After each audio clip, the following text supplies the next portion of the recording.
మానవుడు కూడా ఒక జంతువు. జంతువు అంటే అర్థం జీవించేది అని అర్థం. మనిషి జీవిస్తున్నాడు, జంతువు జీవిస్తుంది, చీమ జీవిస్తుంది, దోమ జీవిస్తుంది, అన్ని జంతువులే. ఇందులో నరజన్మ ప్రత్యేకత ఏమిటంటే ఇది నాది కాదు అని తెలుసును కాబట్టి మనదేదో మనం ఉపయోగించుకోవాలి. మనది కాని దాని జోలికి మనం వెళ్ళకూడదు. కానీ ఇవాళ మొత్తం సమాజంలో జరుగుతున్నది ఏమిటంటే డబ్బు కారణంగా, అధికారం కారణంగా మొత్తం ఎవళ్ళ ఆస్తులు ఆక్రమించేద్దాం.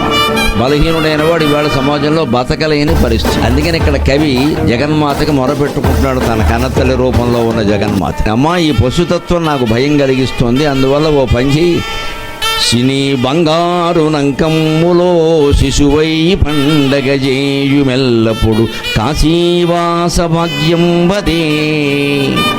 మళ్ళీ నేను చిన్నప్పుడు ఎప్పుడో ఏడాదో 2 ఏళ్ళు నీ ఒళ్ళో పడుకుని పాలు దాకినట్టుగా ఈ ప్రపంచాన్నే మర్చిపోయి ప్రపంచం అంతా బాగానే ఉందనే భ్రమలో బతికాను కదా, అలాగే ఆ భ్రమ మళ్ళీ కలిగించమ్మా, మళ్ళీ నీ ఒళ్ళోకి నన్ను తీసేసుకో అని చాలా ఆర్తనాదం చేస్తుంది.